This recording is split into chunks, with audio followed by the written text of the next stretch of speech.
Hello movie lovers, Suraj explain presents भूल भुलैया 2। तो कहानी शुरू होती है राजस्थान के भवानीगढ़ जिले से, जहां ठाकुरों का राज चलता था।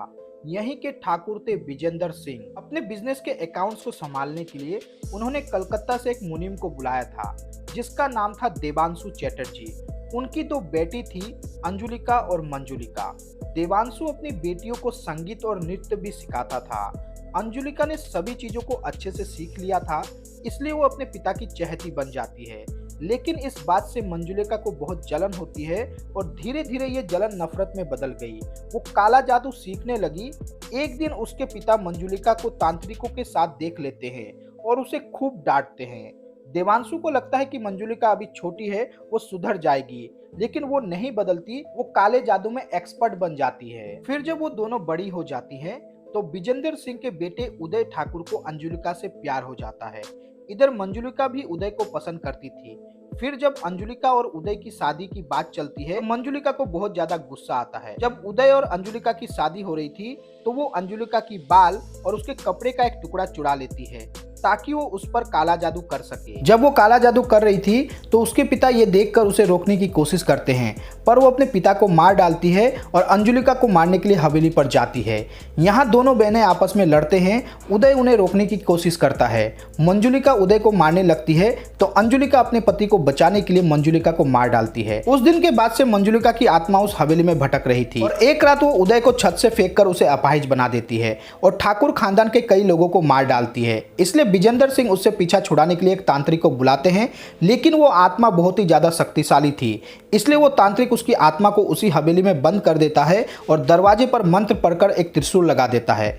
इसके बाद ठाकुर परिवार उस हवेली को छोड़कर दूसरे महल में रहने चले जाते हैं। उस पुरानी हवेली पर अब कोई नहीं जाता। इसके बाद सीन शिफ्ट होता है 18 साल बाद, जहां हम उदय की छोटी बहन रीत को देखते हैं, जो उत्तराखंड से पढ़ाई पूरी कर अपने घर लौट रही थी, जहां उसके घर वालों ने उसकी शादी तय कर दी थी। रास्ते में रीत की मुलाकात रूहान से होती है। वो पहली नजर में ही रीत को पसंद करने लग जाता है, लेकिन रीत उसे घास तक नहीं डालती। वो दोनों एक ही बस से चंडीगढ़ जा रहे थे, जहां रीत राजस्थान जाने वाली थी और रूहान दिल्ली, इसलिए उनमें दोस्ती हो जाती है। बस एक जगह लंच के लिए रुकती है। वहीं पास के एक गांव में म्यूजिक फेस्टिवल चल रहा था। रीत और रूहान चले जाते हैं। फिर वो वापस आते हैं तो पता चलता है कि बस जा चुकी है और उस बस का एक्सीडेंट हो चुका है और सभी पैसेंजर मर चुके हैं। इधर रीत के घर वालों को भी लगता है कि वो मर चुकी है। अब वो अपने घर फोन करती है ये बताने के लिए कि वो जिंदा है, और वो फोन उसकी छोटी बहन त्रिशा उठाती है। नेटवर्क प्रॉब्लम की वजह से वो रीत की बात सुन नहीं पाती, परंतु रीत सब कुछ सुन पा रही थी। सागर, जिससे रीत की शादी होने वाली थी, वो असल में त्रिशा से प्यार करता है और त्रिशा भी उससे प्यार करती है। इसलिए रीत फोन काट देती है और अपने जिंदा होने की खबर अपने घर वालों से छुपाती है, ताकि उसकी बहन और सागर की शादी हो सके। अब रीत कुछ दिनों तक छिपे रहने के बारे में सोचती है, रूहान से हेल्प मांगती है। फिर दोनों राजस्थान के भवानीगढ़ के पुरानी हवेली में चले आते हैं, क्योंकि यहाँ कोई आता जाता नहीं था। रूहान और रीत उस हवेली में घुसकर लाइट्स ऑन कर देते हैं। तभी उस गांव का छोटा पंडित नाम का एक आदमी हवेली का दरवाजा खुला और लाइट्स ऑन को देखकर डर जाता है।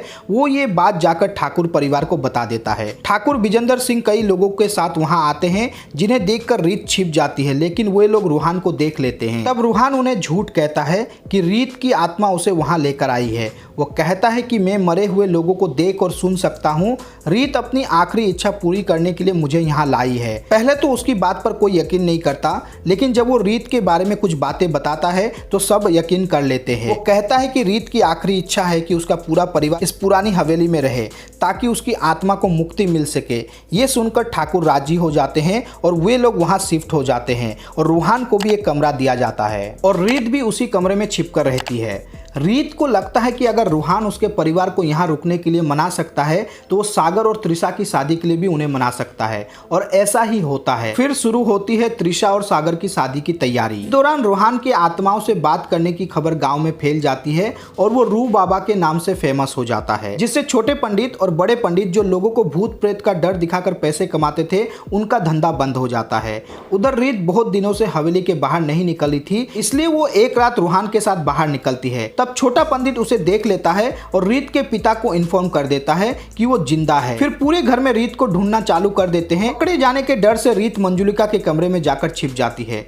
पूरा परिवार हवेली छान मारता है सिवाय उस कमरे के, क्योंकि वहां कोई नहीं जाता था। फिर जब रीत उन्हें नहीं मिलती तब छोटा पंडित कहता है कि वो जरूर मंजुलिका के रूम में छिपी है, पर कोई उसकी बात नहीं मानता। रीत कमरे से तो बाहर आ जाती है, पर उस कमरे का दरवाजा खुलने के कारण मंजुलिका आजाद हो गई थी। एक रात वो अपनी बहन अंजुलिका के पास जाकर कहती है कि अब वो एक एक करके उस परिवार के सभी लोगों को मार डालेगी। मंजुलिका को आज़ाद देखकर वो समझ जाती है कि छोटा पंडित सच कह रहा था, मतलब रीत जिंदा है। फिर अंजुलिका रूहान के पास जाती है और रीत को सामने आने के लिए कहती है। तब रीत बाहर आकर उसे सच बता देती है कि उसने मरने का नाटक क्यों किया था। ये तीनों अब मंजुलिका के आज़ाद होने की बात शादी होने तक छुपा कर रखने का फैसला करते हैं। इसके बाद वे उस तांत्रिक के पास जाते हैं जिसने 18 साल पहले मंजुलिका को कैद किया था। वो कहता है कि 3 दिन बाद अमावस की रात है, उस दिन आत्माओं की शक्ति कम हो जाती है, इसलिए वो उस दिन वहां आकर मंजुलिका को कैद करेगा। पर अमावस के पहले ही मंजुलिका उस तांत्रिक को मार डालती है। दूसरी तरफ जब रूहान रूह बाबा बनकर घूम रहा था तब उसकी मुलाकात मंजुलिका से होती है। रूहान को लगता है कि वो उस पर हमला करने आई है। यहाँ मंजुलिका उसे रीत को लेकर यहाँ से चले जाने के लिए कहती है और साथ ही उसे एक गहरा राज भी बताती है। जिसके बाद रूहान हवेली में लौटकर बंगला भाषा में बात करने लगता है और मंजुलिका की तरह नाचता गाता है। वो अंजुलिका को मारने की बात कहता है, तब रीत सबके सामने आ जाती है और अपनी भाभी को बचाने की कोशिश करती है। रूहान रुकता नहीं है, वो आगे बढ़ता रहता है। तब अंजुलिका एक चाकू निकालकर रीत के गले में रख देती है और कहती है कि अंजुलिका रुक जा, एक कदम भी आगे बढ़ाए तो रीत को मार दूंगी। हर फिल्मों का ये कॉमन डायलॉग है, पता है भाई मारेगी नहीं। इससे सब हैरान हो जाते हैं क्योंकि वो मंजुलिका को अंजुलिका कह रही थी। तब रूहान सबको सच्चाई बताता है कि जो मर चुकी है वो अंजुलिका है, रीत की भाभी असली मंजुलिका है। जब अंजुलिका की शादी हुई थी तब मंजुलिका ने काले जादू के सहारे उसे बस में कर लिया था और उसे अपने जैसे कपड़े पहनाकर खुद उसके कपड़े पहन लिए थे ताकि सबको लगे कि वो अंजुलिका है। इसके बाद मंजुलिका ने अंजुलिका से खुद पर और उदय पर हमला करवाया और मौके का फायदा उठाकर अंजुलिका को मार दिया। लेकिन कुछ समय बाद उदय को ये बात पता चल चुकी थी कि उसकी पत्नी अंजुलिका नहीं बल्कि मंजुलिका है, लेकिन वो ये बात किसी को बताए इससे पहले ही मंजुलिका ने उदय को छत से गिराकर अपाहिज बना दिया। फिर वो अंजुलिका बनकर रहने लगी।